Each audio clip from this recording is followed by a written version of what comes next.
Cry, baby, cry. Não, tá errado. Cry, baby, cry. Make your mother sigh. She's old enough to know better. So cry, baby, cry.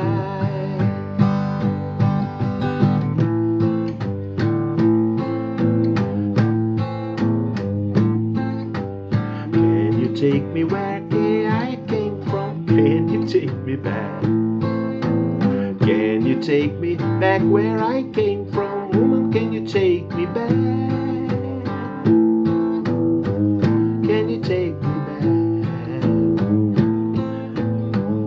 Nossa Senhora! Olá, pessoal!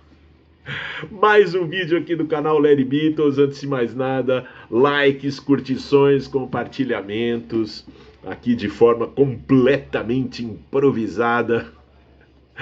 Eu inicio mais um vídeo aqui pra gente, agradecendo a todos vocês, meus queridos Beatlemaníacos e Beatlemaníacas. Vamos hoje aqui falar da Revolution 9, a pedido do Álvaro, um dos inscritos aqui no canal.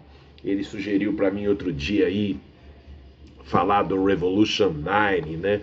Que ele considera uma das piores músicas dos Beatles, se não a pior, acho que é a pior, né, Álvaro?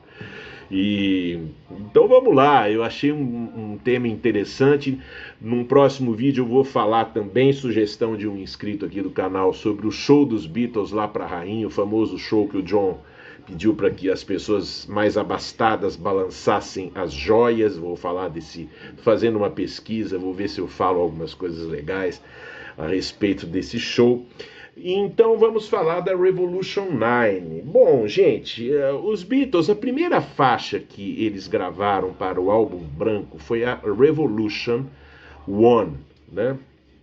Eu acho que no dia 30 de maio de 1968 eles começaram a gravar essa música. E o John trouxe a tiracolo a sua então nova namorada, Yoko Ono, né?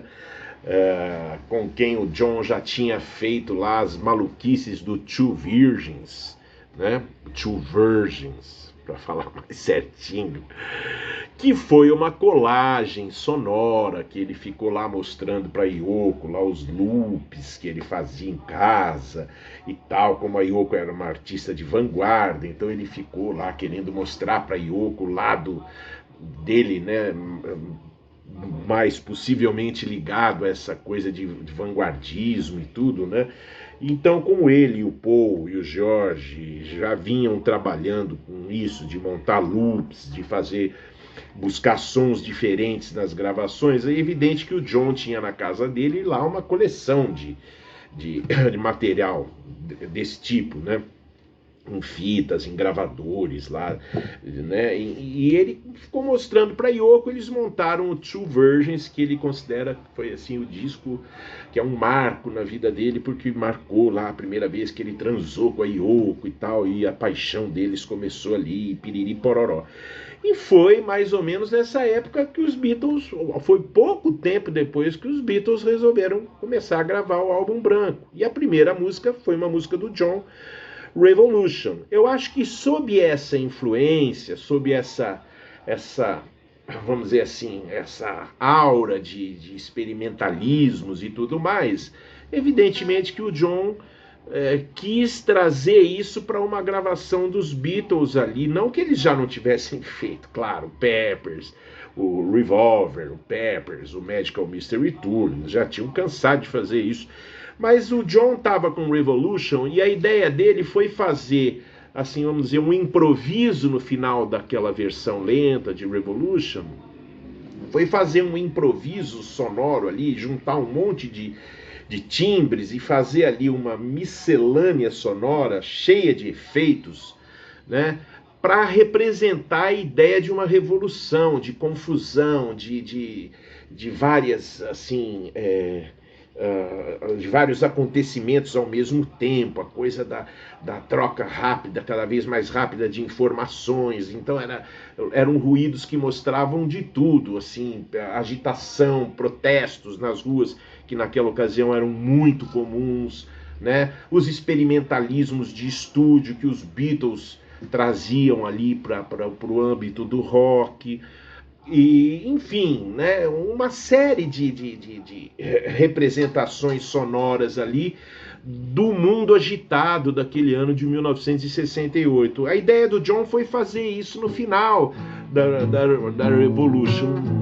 Alright, alright, shubiduba, pau, shubiduba, pau, shubiduba. Então, ao mesmo tempo em que os Beatles ficavam nessa levada, entravam os ruídos. Ora, na hora de editar a música e no barato de fazer tudo isso, o que o John Lennon pensou? Poxa, eu podia fazer uma faixa especial só com esses ruídos, né? Então ele pegou todo o trabalho que ele já tinha desenvolvido na gravação da Revolution 1, que a gente pode conhecer perfeitamente essas ideias aí nesse Deluxe Edition que saiu recentemente do White Album, né? Você tem lá uma versão de Revolution 1 extensa, de 10 minutos, e aí a gente já percebe essa ideia do John. Ora, o que ele fez? Ele simplesmente resolveu, ao invés de ele incluir essa versão de Revolution 1 de 10 minutos, com todos esses experimentos sonoros no final, ele resolveu fazer uma faixa exclusiva com isso, para desespero do Paul McCartney e também do George Martin. Me parece que quando o John começou a fazer isso, o Paul tinha viajado para os Estados Unidos, ele ia ficar uns 5, 6 dias por lá, e o John, lá por volta do dia 20 de junho, entre o dia 15 e dia 20 de junho, ele ficou lá fazendo loops, o George Harrison gravou algumas vozes junto com ele, assim, simulando umas conversas aleatórias e tudo mais. O John recolheu dos arquivos lá da Abbey Road trechos de gravação de orquestras, de piano, né? E num desses arquivos lá de Abbey Road, ele achou um áudio lá onde o engenheiro de som dizia number 9, se referindo provavelmente a um take de alguma gravação lá, né, de uma orquestra, uma coisa assim. Inclusive da gravação das orquestras, da orquestra gravada para A Day in the Life, um ano e meio antes para o Sgt. Pepper's, né? Então ele incluiu, ele montou aquilo tudo. Existe inclusive uma versão em mono, um outtake de Revolution 9 com uma montagem diferente de todos aqueles sons, né? Existem em alguns bootlegs. E então ele resolveu fazer esse trabalho e fez lá uma edição de Revolution 9, que ele chamou de Revolution 9, por causa desse number 9, que ele achou interessante brincar com essa repetição, ele achou que tinha a ver, e fez essa montagem que na ideia dele representava justamente isso que eu já falei, toda aquela agitação que havia nas ruas, na mídia, tudo enfim ali que os anos 60 estavam representando em termos de movimentação social, de reivindicações sociais. A guerra do Vietnã tem sons de armas sendo disparadas, né? Tem aquela voz do John, right, que foi justamente um vocal que ele gravou para Revolution 1, enquanto eles ficavam lá, né? Ele ficava right. Depois ele editou tudo isso e jogou tudo na Revolution 9, que assim, o Paul McCartney ficou com azia. Mas olha, eu vou dizer uma coisa para vocês. Eu gosto. Assim, é muito difícil eu não gostar de alguma coisa que os Beatles fizeram. Entendeu? Assim, é claro que não é uma faixa para se ouvir a toda hora. E eles colocaram ali no fim do álbum branco, eu acho que já estrategicamente, para se o sujeito não quisesse ouvir até o fim, ele já levantava, tirava o disco ali no fim da Cry Baby Cry, né, com aquela vinheta do Paul, antes de entrar Revolution 9, e encerrava o disco, se bem que tinha Good Night, que também era uma música do John, né, cantada pelo Ringo, evidentemente com orquestra, quer dizer, o final do Álbum Branco é um negócio assim sui generis, porque tem um experimentalismo maluco primeiro, depois termina com aquele classicismo, né, da Good Night, né? Uma mostra da versatilidade absoluta dos Beatles, mas assim, não foram todos os críticos, por exemplo, da ocasião que gostaram, né? Tem muito crítico que considera o lado 4 do White Album, por exemplo, absolutamente desnecessário, o que eu considero uma bobagem enorme, né?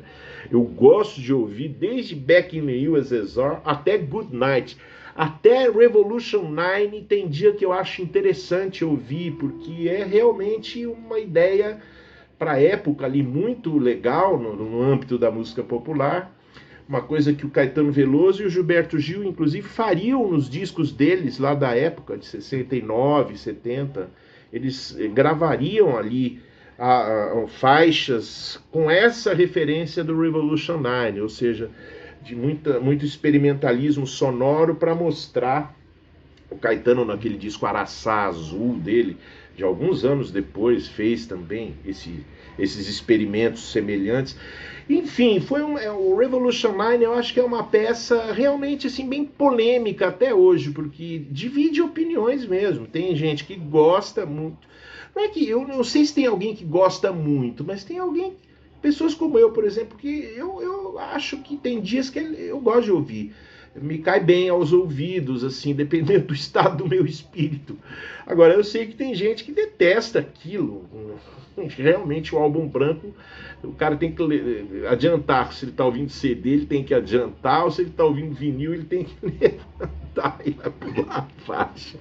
Mas é um marco, eu acho. É um evento ali bem interessante, uma faixa bem interessante e típica do John Lennon naquela ocasião, assim, o John Lennon querendo mostrar para Yoko que ele também era um cara de vanguarda e tal, não sei o que, né? Bom, não sei se feliz ou infelizmente, o John pararia por ali nas experimentações todas dele, faria aqueles discos doidos com a Yoko Ono ali também na sequência, mas não foi além, né? Parou por ali, em 70 ele voltou, em termos de carreira solo, ele voltou a fazer a música dele, o rock básico que ele sabia fazer, e os experimentalismos ficaram para trás. Valeu? É isso aí, gente. Grande abraço a todos, eu volto em breve com mais um vídeo aqui no canal Larry Beatles. Tchau, tchau.